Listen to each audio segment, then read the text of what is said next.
C'était la rentrée des classes pour les élèves de primaire ce lundi 26 avril. Rentrée sous très haute surveillance pour les écoles maternelles et primaires. Après 2 semaines de vacances et 1 semaine de cours à la maison. Un retour en classe accompagné d'un nouveau dispositif sanitaire. Une rentrée sous haute surveillance avec des mesures sanitaires strictes. Fermée depuis le 2 avril pour tenter de ralentir l'épidémie de coronavirus, le gouvernement a pris la décision de maintenir la réouverture des classes. La rentrée aura donc lieu pour tous le 26 avril. Lundi prochain, ce sont les collèges et lycées qui rouvriront à leur tour leurs portes. Mais avec l'arrivée du variant indien et les taux de contamination toujours élevés, les parents d'élèves et enseignants s'inquiètent d'un retour trop précipité. Pour qu'un test soit efficace, il faut que tous les enfants soient testés. Ça ne sera pas possible. Donc voilà, je ne sais pas si ça sera efficace. Alors, fallait-il rouvrir les écoles ? Fallait-il rouvrir les écoles? Et il y a Emmanuel Macron, le président, qui est d'ailleurs lui-même retourné à l'école ce matin, puisqu'il a fait le tour des classes. Regardez. Pour beaucoup d'enfants, c'était assez dur quand même. Et puis, pas que des enfants d'ailleurs, c'était dur parce qu'on avait tout été fermé. Donc là, tu vois ce qu'on a fait, on a c'est vrai beaucoup...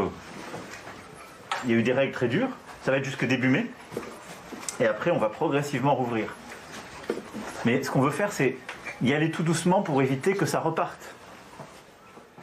Donc, normalement, avec le temps qui est plus chaud, qui s'améliore, et puis avec le fait qu'on vaccine de plus en plus de gens, et le fait qu'on a diminué le nombre de cas, parce qu'on a fait cet effort ces dernières semaines, à partir du début du mois de mai, on devrait progressivement réussir, tu vois, tout doucement à rouvrir les choses. Alors, regardez, on peut avoir l'image un petit peu avant. Regardez chez vous, regardez un petit peu avant, merci, merci. Non, avant, quand il n'y a pas le garçon là-bas en vert, regardez, merci, voilà. Je pense que ce garçon en vert, on l'a appelé pour lui dire la petite est au bout du rouleau là. Non mais c'est sûr, le gars est arrivé là, ouais, là on a quelqu'un, on va perdre une petite là.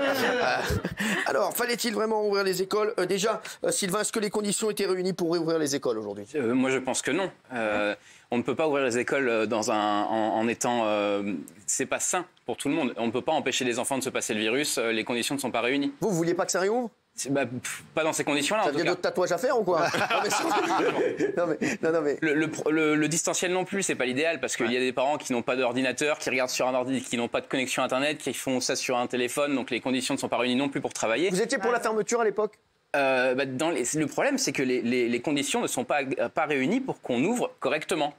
Parce que, est-ce que, Maud, vous me dites si je dis une bêtise, s'il y a un enfant, s'il y a un cas dans la classe... C'est ça, le protocole sanitaire a été adapté, il a été rehaussé. Maintenant, on ferme les classes dès qu'il y a un cas de détecté dans la classe. Et en plus de ça, il y a des tests qui ont été largement mis en place. Les tests salivaires, par exemple, il y en avait 300 000 avant les vacances. Ouais, là, on passe à 600 000.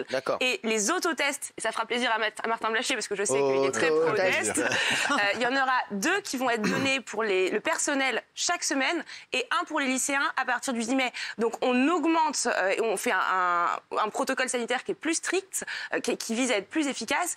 Et moi, je comprends que ce soit très difficile dans les écoles et que je sais que les enseignants font un formidable travail. Mais je sais aussi que ce qui compte pour vous, c'est la réussite de vos élèves. Et vous l'avez dit, le distanciel, c'est pas idéal. Et je vais juste donner un chiffre. Depuis 12 mois, donc depuis mars dernier, depuis mars 2020, c'est un petit peu compté. Il y a 10 semaines d'école qui ont été supprimées en France. C'était sur le premier confinement. Pour vous donner un exemple, aux États-Unis, depuis 12 mois, il y en a 48. Ah oui. Et donc en fait, 48 semaines d'école et puis après et puis avant ils ont eu Donald Trump. Ce qui n'a pas arrangé les choses. Et donc voilà, il y a une histoire de décrochage en fait derrière. C'est une mesure, c'est de la justice sociale et vous le savez. C'est dans les quartiers les plus défavorisés où l'impact pour les enfants est. Je pose la question à Martin Blachier et Maud, M&M's, voilà Martin et Maud, voilà les chocolats champions. Les chéris, juste qu'est-ce qui a changé par rapport à il y a 3 semaines? Rien du tout. Rien. Alors, pour vous, rien du tout. Très peu. La seule mesure, c'est que si jamais un enseignant est absent parce qu'il est cas contact, les élèves ne peuvent plus être répartis dans les classes. Mais ça, c'est très théorique, parce que si les parents ne peuvent pas les garder parce qu'ils n'en ont pas les moyens, on est quand même obligé de les accueillir dans l'école. Donc que fait-on? Des fois, on a du personnel supplémentaire, par exemple la dame qui s'occupe un peu ou des ATSEM qui peuvent les prendre, mais sinon, on est obligé de les accueillir. On ne Et la politique de test, ça vous rassure pas? Le fait qu'on mais les tests, on les a pas. J'ai écrit à tous mes collègues tout à l'heure et personne n'a reçu les tests dans les écoles aujourd'hui. C'est à partir de cette semaine, les rectorats. Nous, on a reçu un message qui était le 26, c'était aujourd'hui. On n'a toujours pas de. Les rectorats ont commencé à être livrés aujourd'hui en France et donc vous allez les recevoir dans la semaine. D'accord, donc les tests, ça va être quand là? Ça va être là? C'est à partir de cette semaine. Est-ce que ça, par exemple, les tests salivaires, parce qu'il y en a 600 000, parce que je dis les tests salivaires parce que ça concernera. Nous, on nous a dit que c'était des tests dans le nez pour nous, en fait, pour les enseignants. Mais même nous, on n'a pas nos tests. Les tests salivaires, ça va être pour les enfants. Et pour les enseignants, vous allez avoir les autotests. Oui. Vous en aurez 2 par semaine. C'est ce qu'on nous a dit. Et alors, on ne les voit pas en Martin, est-ce qu'il fallait rouvrir les écoles? Oui, il fallait absolument ouvrir les écoles. Il fallait même pas les fermer. Ah ouais, d'accord. Il y a l'agence américaine, le CDC, là, qui a fait 72 publications sur les contaminations dans les écoles. Elle est ferme. Elle cite les enfants ne participent pas à la dynamique épidémique. Donc, ils sont un reflet de la dynamique épidémique générale, mais c'est pas de réouvrir les écoles qui va relancer les hospitalisations pour le Covid-19. Et ça a été fait dans plein de pays, et à chaque fois qu'ils ont réouvert les écoles, ça n'a pas entraîné de rebond épidémique. Donc l'école n'est qu'un reflet de ce qui se passe dans le reste de la société. Castaldi, il fallait pas rouvrir pour vous? Non, alors les écoles peut-être, mais on est d'accord que les lycées et les collèges, c'est plus compliqué. C'est un peu différent. bien sûr. Voilà. Les écoles, c'est sûr et certain. Les collèges et les lycées, ça reste moins que les adultes. Mais c'est vrai, un peu plus que les enfants. Question, les chiffres sont exactement les mêmes, allez, à 3-4 000 près qu'il y a 3 semaines. Donc il fallait soit pas fermer, mais là aujourd'hui, il n'y a pas de raison objective pour réouvrir. Vous voulez mon avis? Oui. Je pense qu'ils n'auraient jamais dû fermer et je pense qu'ils ont compris qu'ils n'auraient pas dû fermer.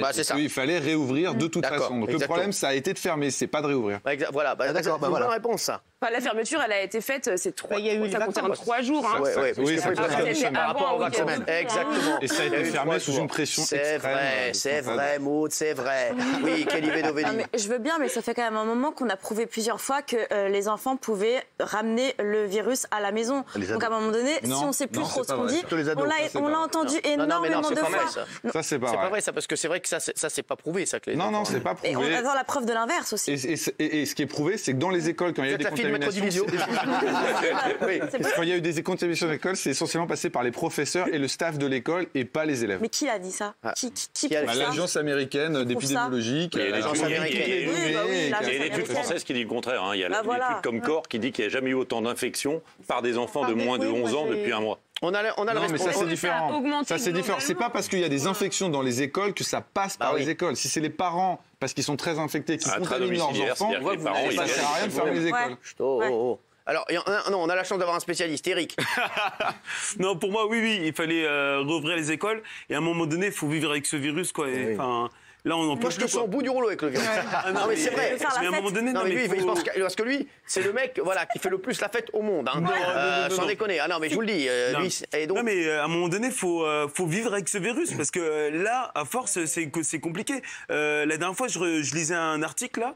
Il y a pas mal d'étudiants qui se suicident et tout parce qu'ils en ont marre d'être toujours chez eux et tout. Ça, c'est franchement. Non, mais on sait que c'est compliqué. Et là, donc, c'est vrai qu'on a rouvert les écoles, mais comme l'a dit Martin, peut-être que il fallait peut-être pas les fermer, mais en fait, c'est fermé comme c'était une période de vacances et que maintenant il y a 18 zones de vacances. Notre ami François Hollande, il a fait tellement de zones de vacances. Il a d'abord pensé à lui avant de penser aux autres. C'est peut-être de sa faute. Comme lui, il a passé 5 ans en vacances, il dit tiens, pourquoi pas les autres. Merci. C'est vrai, merci, on l'embrasse. Doit être au restaurant. Oui, merci. Non, ils sont fermés. Moi, je pense qu'il faut laisser pas pour lui. Merci. Je pense qu'il faut laisser les écoles ouvertes parce que c'est un lieu de développement intellectuel et social pour les enfants, c'est très important. Mais surtout, je me mets à la place de ceux qui disent qu'il faut les fermer. Ça veut dire qu'il faut les laisser fermer tout le temps. J'ai l'impression qu'il y aura tout le temps une bonne raison de les fermer. On va attendre quoi? Il y aura toujours on sait qu'il y aura des variants encore et encore. Ça veut dire quoi? Les enfants vont être déscolarisés pendant 2 ans. Les enseignants et il faut mettre des autotests. Aujourd'hui, il n'y a pas d'autotest. Pour l'instant, il n'y en a pas. Mais ils prennent bien mesure, là. Elle vient de dire 2 fois qu'il y avait des autotests. Il n'y en a pas. Si vous n'aimez pas Maud Bréjon, ne m'écoutez pas les autres. Non, mais est-ce qu'il n'aurait pas fallu prendre la décision avant? Sylvain, qui est professeur. C'est pas qu'il ne faut jamais les ouvrir, c'est qu'il ne faut pas les ouvrir dans des conditions pareilles. On voit que votre discours reflète bien quelqu'un qui n'est pas allé dans une école depuis longtemps, en tout cas pas depuis. Ils sont jamais allés à l'école, on va pas se mentir. Pas depuis 20-30 ans, parce que quand on voit les enfants évoluer, déjà en maternelle ils n'ont pas de masque. Donc comment voulez-vous qu'il ne se passe pas le moindre microbe? Et ensuite en élémentaire, il faut voir comment ils ont le masque. Ils ont tout le temps le nez qui dépasse, malgré notre vigilance. Et même tout ce qui est protocole sanitaire, se laver les mains, c'est très très compliqué de l'établir. Ouvrir les fenêtres tout le temps, c'est un casse-tête pas possible. C'est le système D en permanence. On perd des heures à faire respecter un protocole qui de toute façon ne marche pas. Alors, oui, allez-y Maud. Juste, on ne dit pas que c'est facile d'ouvrir les écoles. Et bien sûr que les contraintes que ça apporte et que vous devez porter au quotidien, c'est extrêmement difficile. Mais on croit, en tout cas moi c'est ma conviction, que malgré tout, on doit faire cet effort-là et que tant qu'on peut, on doit ouvrir les écoles parce que on parle de décrochage scolaire, parce qu'effectivement l'école c'est apprendre, mais c'est pas que apprendre en fait. C'est la sociabilisation, c'est ce qui fait que vous rencontrez des élèves qui sont, vous le savez, mais qui sont différents de vous. C'est aussi une histoire de santé, parce qu'un enfant qui va à l'école, c'est un enfant qui mange à la cantine. Et donc, c'est un vrai repas. Ce qui n'est pas le cas partout. C'est pour ça que ce choix-là du président de la République, c'est un choix éthique et que ça ne se résume pas à l'éducation. C'est le choix qui est du président ou de Jean-Michel Blanquer? C'est d'abord la volonté du président de la République, et puis ensuite, c'est une volonté évidemment qui a été portée par Jean-Michel Blanquer. J'ai vu que sur la Marelle, il pense à ça. Une décision si importante est évidemment portée par le président de la République. Alors, regardez, il y a de nombreux parents qui se sont dit soulagés. Regardez, petite couple. C'est vachement plus difficile de les faire travailler de la maison. On n'est pas professeur. On a nos métiers aussi à côté, il faut travailler. C'est fondamental qu'ils soient en relation avec les autres, les adultes et leurs amis. Donc il faut qu'ils soient à l'école. C'était dur à gérer le boulot professionnel et l'école à la maison. On n'a pas la même patience que les professeurs. Gilles Verdez, j'entends parfaitement ce que dit Sylvain. On n'a pas assez protégé les enseignants. On aurait dû tous les vacciner. Mais néanmoins, Sylvain, vous savez très bien qu'il y a des enfants, quand ils sont chez eux, ils sont soumis à des violences. Ils sont soumis à une inégalité de l'apprentissage. Il y a des familles qui ne peuvent pas, même en distanciel avec les outils, assurer l'avenir de leurs enfants intellectuels. Donc c'est trop dangereux pour les enfants. Moi, je suis à fond pour la réouverture des écoles. Alors, vous, attendez, parce qu'Isabelle, votre fils, il est retourné à l'école? Mon fils, il est en télétravail depuis 3 ans. Donc lui, voilà. On embrasse son fils d'ailleurs, hein, et on l'embrasse, son fils. 2 ans encore, et la retraite, mon chéri. Faites attention, il vous regarde. Bon, on l'embrasse. Ce que dit Benjamin, qu'est-ce qui a changé par rapport à il y a 3 semaines? Un truc tout con, ce qu'a rappelé Macron, c'est le temps. Le temps joue en faveur de...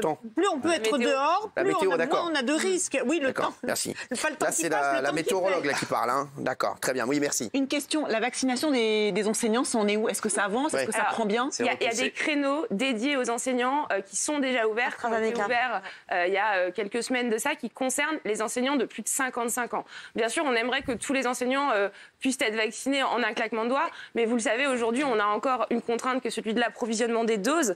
Et donc, au fur et à mesure qu'on reçoit ces doses, on permet à de plus en plus de personnes d'en bénéficier. Mais les enseignants de plus de 55 ans font partie des publics prioritaires. Mais on leur avait promis Pfizer et au final, c'est AstraZeneca quand même. Ça, je tiens à préciser. L'AstraZeneca est un vaccin tout à fait valable par le contrôle de M. Blachey. Je tenais à le préciser quand même. C'est ce qu'on avait promis.